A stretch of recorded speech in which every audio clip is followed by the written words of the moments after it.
Hey guys, Lord Sora here. As the season has been out for over a week and we have been playing Shadow Wave religiously, I wanted to make another update video to go over some of the key mechanics of the build and how you need to be really mindful of these things to elevate your gameplay to the next level.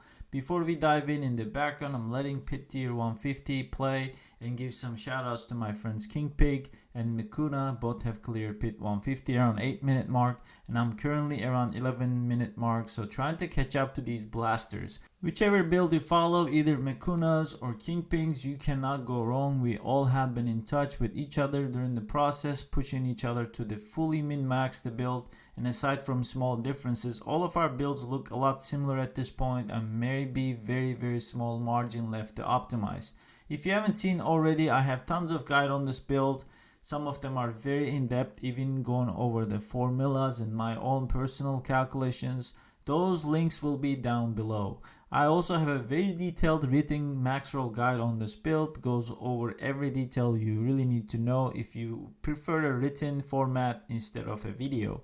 If you click onto the written Maxroll guide, it will take you to this page, and as you can see on the top, we have multiple versions of this build, how to start to build, to play the build, ancestral version right before you don't have any mythics, and once you get some mythics, it also guides you through how you should set it up. Mythic version of the build is more designed for general content, open world, just doing things without really worrying about how to do those things. And then we also have a very sweaty pit push variant, which is personally what I've been playing to push pits and to get to 150, and those are the differences.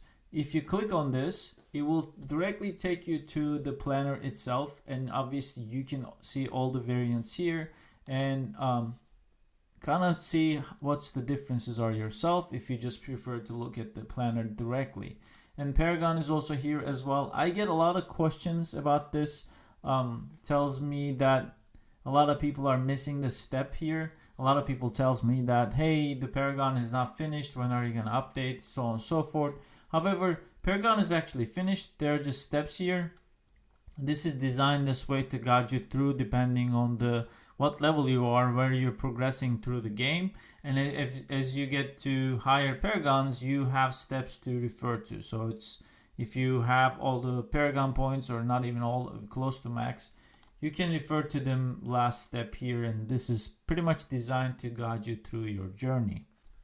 Aside from that, written guide has a lot of info. In fact, a lot of the questions you guys have been asking is already covered in here, so I definitely highly suggest you guys read it. One thing that I want to call out in this planner and the written guide is that there's a variant section all the way to the bottom. Here's the variant section. This covers all the differences under each section. So if you go to the pit pushing, it talks about dropping Fastblood. It talks about room war changes, mercenary tech. If you just go to speed farm, it covers those changes. If you go to the mythic, it covers the different changes that we have done. But pit pushing especially has a lot of details. Talks about rotations, talks about runes, talks about occult gems. All this covered in here, so I highly suggest you guys check this out in detail.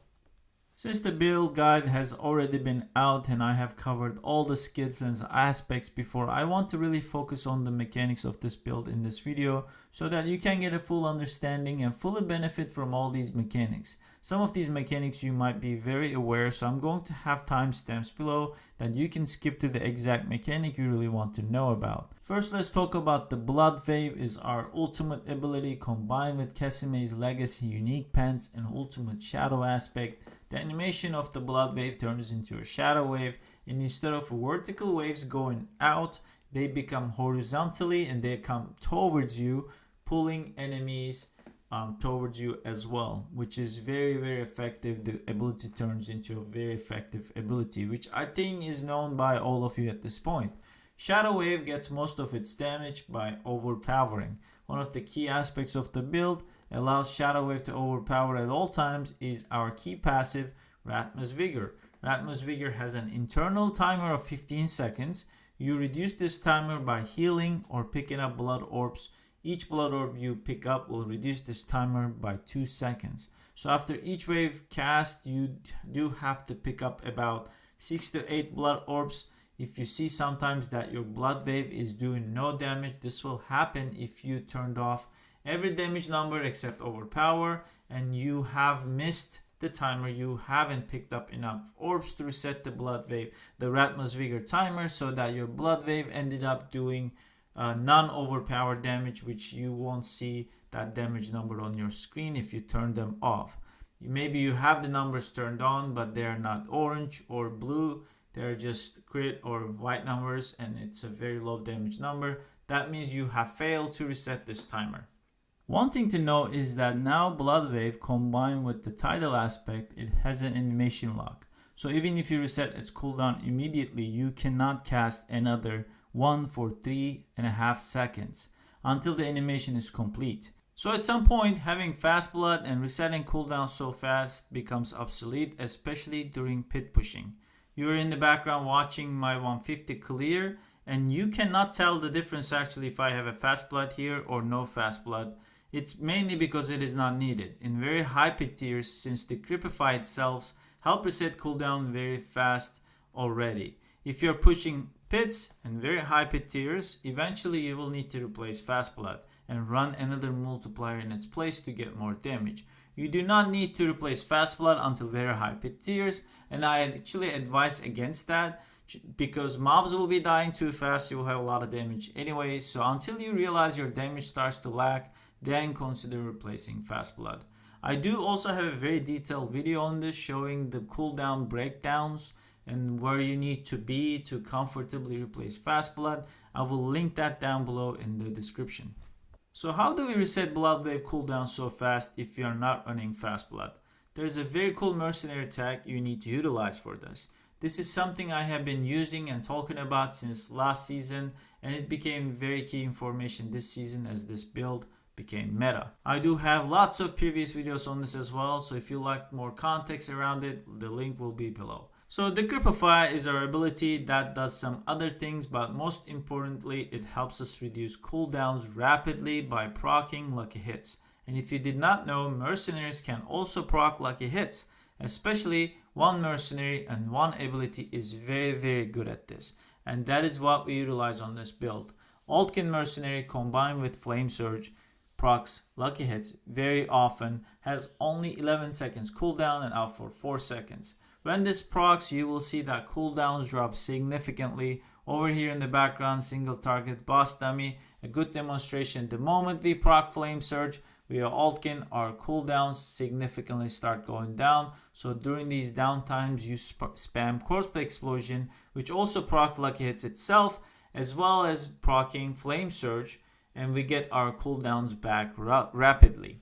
Obviously, single target is the worst case scenario for this mechanic. To also display how effective this is, and you already actually seen this in the pit pushing clip, in the background I put multiple target dummies, and you can easily see how rapidly we reduce the cooldown, like almost definitely no need for Fastblood at all, especially during the clearing high tier pits. Speaking of Corpse Explosion, this is a good segue into the attack speed mechanics. I get questions about this every day. Why are we running attack speed on rings? What does attack speed do in this build? This is a valid question since at first glance attack speed does nothing for Blood Wave's animation. However, attack speed is quite important here. It mainly allows you to rapidly cast Corpse Explosions to proc Flesh Eater. Between each wave rotation you have about 3 seconds, and the faster you can cast corpses and consume corpses, faster you can ensure that each wave's ability is to do big damage, benefiting from the Flesh Eater node. Let me demonstrate this. In this clip, I'm benefiting from no attack speed. No Paragon, no items with attack speed, and you're gonna see how clunky and slow Corpse Explosion animation is. But now let's take a look at with more attack speed, and you will see the significant difference. Outside of the damage, we're also proccing Altkin faster, and the gameplay feels a lot smoother, and it's just a very efficient thing to have on the build. You will also notice another thing, the Blood Wave animation can be also clunky, and you will get stunned or feared or frozen before you can get the cast off. Attack speed also helps with that makes the animation a lot smoother. Not only a quality of life, but it also boosts your damage by just being able to cast more things in between, including Blight, like I mentioned, corpse explosion, and just makes it overall better DPS and better experience with cooldowns and DPS, with everything you pretty much need to play the build. All the mechanics becomes better due to attack speed. Let's talk about the skill rotation a bit, and this will also significantly tie into how we utilize the runes. Blood Wave rotation can be quite simple, but you do have to pay attention to a few things. The number one thing is obviously picking up some orbs and paying attention to Rathma's Vigor's timer on the buff bar. In the rotation, you just cast Blood Waves. By utilizing this rune combo, it automatically curses targets in the area. So this is one reason we do not have the Gripify on our bar. As soon as we cast Blood Wave, we automatically curse targets. And while the Blood Waves are going out, you're in this 3.5 second window where you cannot cast Blood Wave again. In that time frame, you are focusing on casting Corpse Explosion to buff yourself with Fueled by Dead and activating Flesh Eater, picking up orbs and reset Rathma's Vigor. And another really important thing to pay attention to is one of the most mechanics to maximize your DPS is the Igni and Cax rune interaction, and how this is displayed on the skill bar. So as you cast abilities, you will see this buff bar will get filled up. Once it procs, it will add this icon on your buff bar.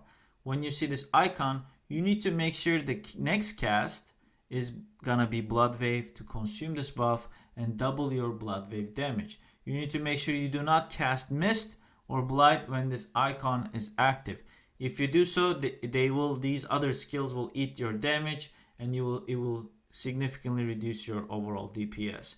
In the rotation, it is best to pay attention to this buff bar, and when you see it's getting close to being filled up, then you cast Blight to get the 20% multiplier from our Supernatural Blight skill tree. So the overall rotation is going to be more like cast Wave, Corpse Explosion a few times, and then Blight, and you see the Cax rune is getting activated. Now you cast another wave and rinse and repeat. Obviously, Blood Wave is already so strong, and if you're just casually playing the build, doing open world, Witch Tides, and Hordes or Undercity, you do not need to do any of this. The build is already very, very strong.